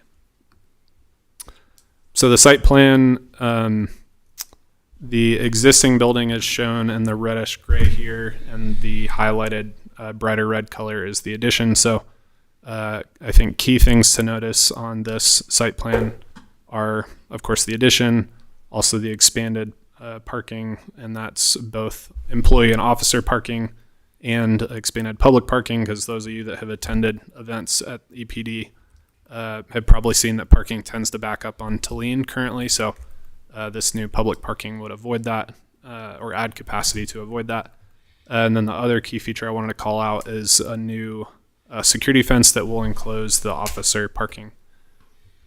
And there will be gates at those entries. So one sort of in the interior and then one towards County Line Road. The two access points are the same access points that are there today. So the northern access looks a little different just because the parking lot is shaped slightly differently, but that's the same access point. And then there will be an employee only or officer only, officer and employee only entry off of County Line Road. The existing building itself is just shy of 18,000 square feet with the roughly 30,000 square foot addition. That brings the total of the building to just under 50,000 square feet. This is a two-story addition that we're looking at. It still is well within the maximum height limit, which is 45 feet in the zone district, and the proposal only goes up to 33.5 feet. As you can see on the site plan, there's a big expansion in terms of parking. So existing is 86 spaces, and that's both public and officer combined. The proposal would add 73 additional spaces, and that's a mix of public and officer parking to bring it to 159 total. And there's no max, or there is a maximum, but the minimum that we look at here is 150. So they are meeting the minimum parking requirement here. Landscaping and hardscaping, obviously there's less landscaping, more hardscaping in the site plan. However, it still meets our minimum requirements for landscaping.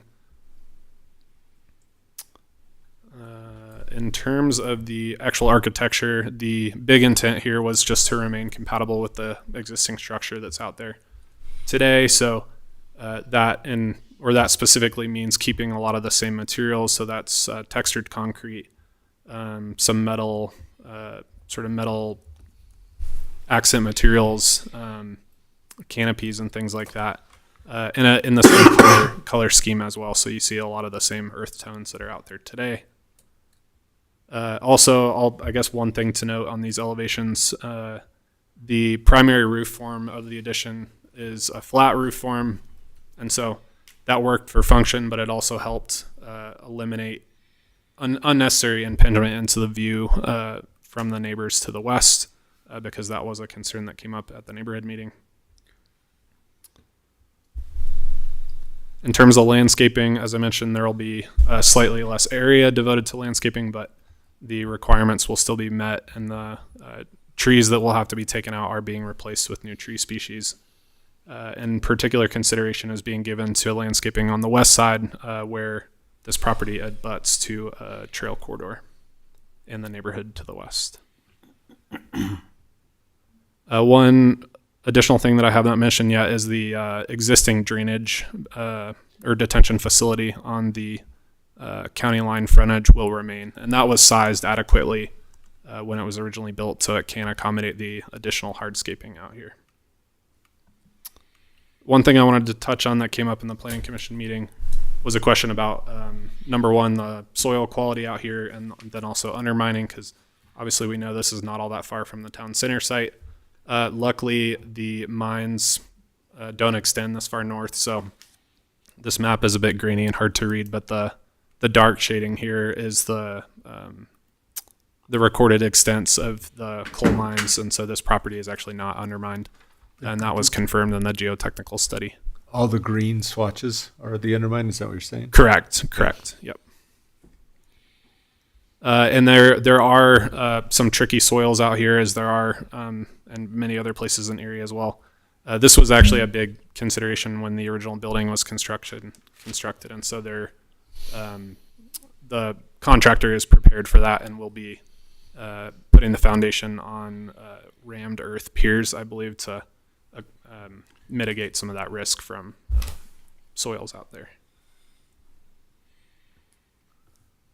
The neighborhood meeting I mentioned was back in July, and so there were questions about how this was going to impact views from the existing neighborhood, what the fencing was going to look like, what the height of the building would be.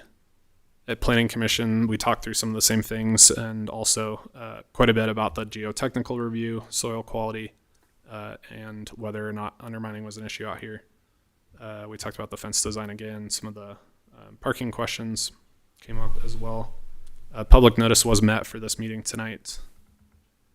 And I sort of touched on this. Planning Commission held their hearing on November 19th, and they voted unanimously to recommend approval.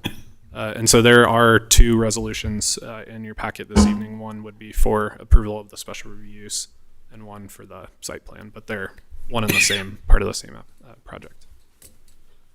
And that concludes my presentation. I guess the applicant team is our police force over here, so they are here to answer questions if needed, and Chad Alexander is also here to answer questions as well. But no additional presentation. All right, wonderful. Thank you. I'll look to our town clerk to see if anybody has signed up for public comment. No, we have no one signed up. And I'm not seeing anybody in the audience still, so we will move past that, and I'll bring it back to council for questions, comments, or concerns. All right, Mayor Pro Tem. Just one question. This will probably be for Chief, but on the where the new fencing is, where the entrance is for patrol cars, is that just going to be a gated control that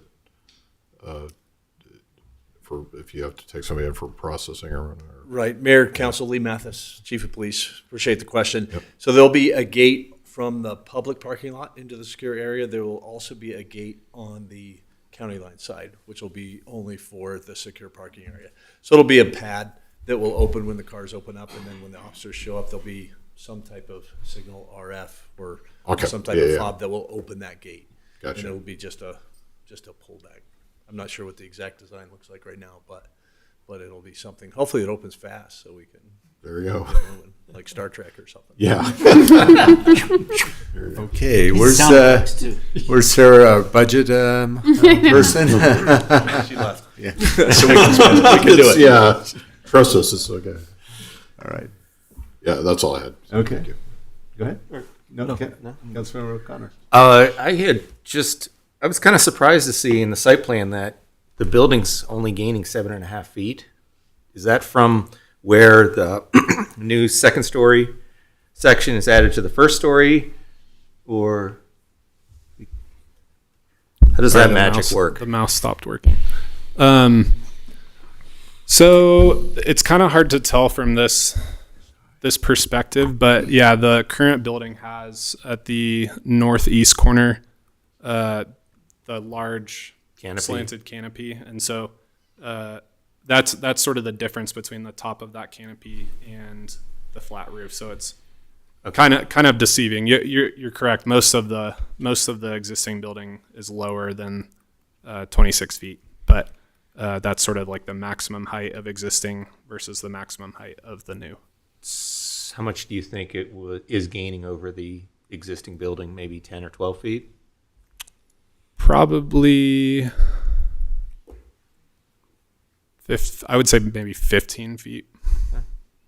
And I'll just add, one of the concerns at the public meeting was the height of the building. What was that going to do to the residents that live directly to the west? And when they saw the conceptuals or the markups from the architects, it really, because of that berm, one of the comments they said is really, it just looks like a bigger one-story building because it is kind of a sloped site. We have that berm there, and the building is kind of sets down from where the houses are. So the houses are actually still above even that second story. So they have some visual above the building. Okay. Yeah. Thank you. Okay. Councilmember Bear.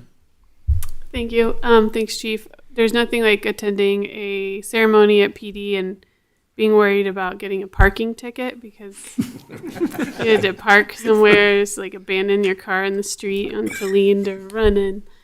So my question is about parking.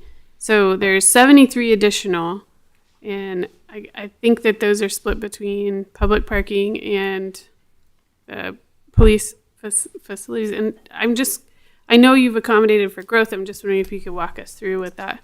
Sure. So I believe on the public side, we're basically more than doubling what we have now. I think we currently have 25, 26 spots, which is nothing for a department our size. I think we're going to 50.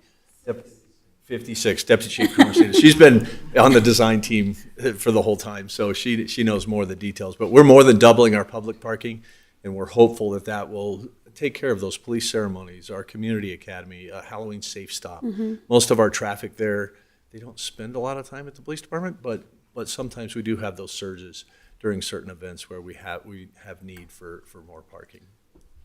And then how many more officers or vehicles can we accommodate? Or So I'd are say- we expecting to need to accommodate? Right. The building will be built for basically 100 officers, maybe a little more, and I think we're doubling our parking spaces. I think it's 112 spots in that back parking lot. Okay. Right. And So that's that should not be bad. sufficient We'll for have fleet and we're anticipating some take-home vehicles and also, employee parking also in the secure area. Okay. Sounds good. Go ahead, Councilmember Martellero. Yeah, I'm excited about the project. I'm glad it's moving forward quickly. I just had a question. In the DRT, is there a list of the required referral agencies and their approvals? There was a lot of material to go through this week. I don't know that was one of the items in there. We keep sort of a list of all the referral agencies and send them out. At least everybody on the first round, we hit everybody that's on our list that's appropriate or relevant for the area of town or for the type of project, and then it sort of whittles down as the project goes on to whoever has remaining comments. But I don't think that specific list is included in the attachment here. Could it be added or? Yes, I'm not sure what the process would look like to add material after the hearing, but we could provide that. Yeah. Okay. Great. Okay, I will close the public hearing. We have two motions tonight for two resolutions. The first one, get that up in front of me here. The first one is a resolution 25206, which is the resolution of the Town Council, Town of Erie, approving a site plan for the Erie Police Station expansion. Do I have a motion to approve the site plan? Motion to approve. Second. Okay, we have a motion and a second. All in favor, say aye. Aye. All opposed, say no.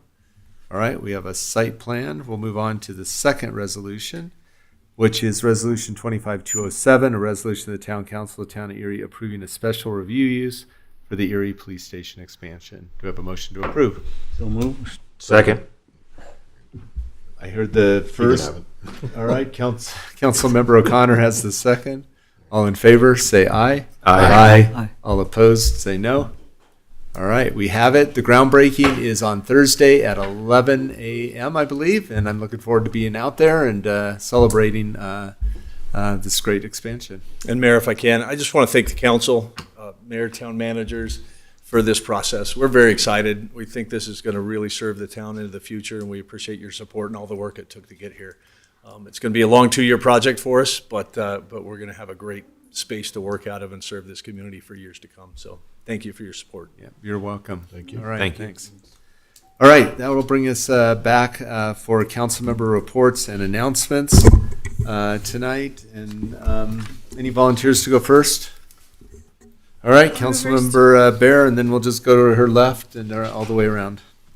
I had the sad but honor to attend Senator Faith Winter's memorial at the Capitol this last week, and it was really inspiring to hear remembrances of her. My own remembrance of her is working with her on transportation issues and legislation. She was a fierce advocate for the unheard voices, and I really felt like she was always looking for who's not at the table. And I appreciate her leadership. She was remembered for always saying, "Lift as we rise." I'm wearing this orange ribbon in her remembrance. The orange was her favorite color. And her daughter spoke at her memorial and just spoke about her mother's warmth, and also that she was not a perfect person, but she was so dedicated, and what an honor it was for me to be able to work with her. And so I'm thinking of her family as we go through the holiday season. I also wanted to say welcome to our new town attorney, Ms. Brina Mang. Thank you so much for being here, and I'm excited to get to work with you on upcoming issues. And I also want to say thanks to the Chamber for such a fun parade of lights, and it was a little bit warmer this year, and I was really happy to not be so frozen, and thrilled that most of the council was there, and thanks for letting us use your truck and for organizing us. I kind of raced from Denver down back to Erie for that, so I barely did anything to help, but thank you for organizing. So other than keeping your good dogs on a leash, that's all I got. All right, great. Councilmember Mortolero. Yeah, I just want to thank and congratulate the Chamber on another successful parade of lights. The kids were awesome, and it was a lot of fun, and glad that most of us were able to get there for it. So thanks a lot. All right, Councilmember Hobeck. Try as I might to come up with something, I have nothing. All right, that's okay. All the way around. I had attended the Consortium of Cities meeting for economic development along with Julian. We gave an update on what we are doing, and we heard from other cities what they're putting in for economic development. There was one thing. Parade of Lights was good event. We all had a lot of fun, and after that, Council Member Martellero and O'Connor, we hanged out for some more time. It was more bonding for us. And thirdly, I wanted to remind about what we spoke in the retreat, like ground rules, treat each other with respect. I wanted to reiterate that because these microaggressions are not going to help anyone.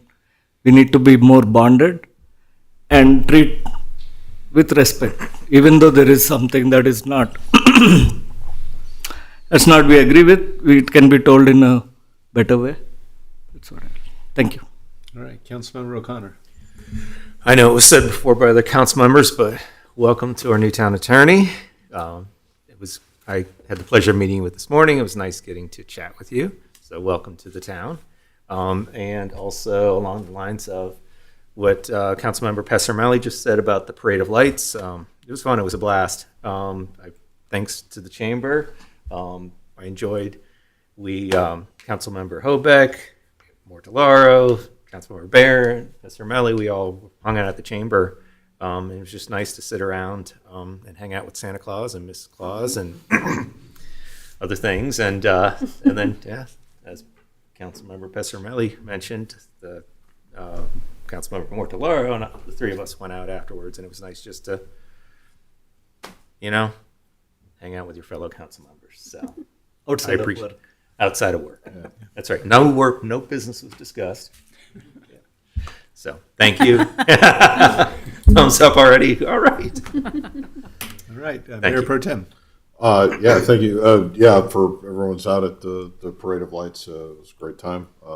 There's great participation for the public, and wasn't as cold as previous years, but I appreciate Councilmember O'Connor brought all kinds of heated jackets and stuff, so we stayed warm out there. For staff, I've got like 3 bags of those mints, so I'm going to leave those here for y'all to partake in. Thank you. There is a airport meeting coming up on It's the 18th. And we are going to be discussing fees for the airport. So if you're interested in that, just show up. We're in the room, where is it? Right back here behind this wall. So thank you. All right, sounds good. I'll close it out. I'm experiencing a little bit of FOMO. I missed the Parade of Lights because I was at home with COVID, the end of it, and that was a bummer because I knew you guys were having a good time. I was there the year before, and oh my gosh, the number of people. So I can only imagine what it was like a year later. So 2026, I will try to keep healthy so that I could be there with this group. The chamber, I met with the chamber board this morning. I tend to meet with them every other month. Just good general overall conversation. They would like to get a state of the town meeting that they want to help coordinate for the chamber members. And if there's extra spaces, they would open it up to the public. So I think they'll be reaching out probably to you, Malcolm, to see how we can help accommodate such an event. All right, that is all I have. It's 10. Well, it's not. It's 9:58 p.m. So I guess to Harry Brennan, the night is still young by 2 minutes.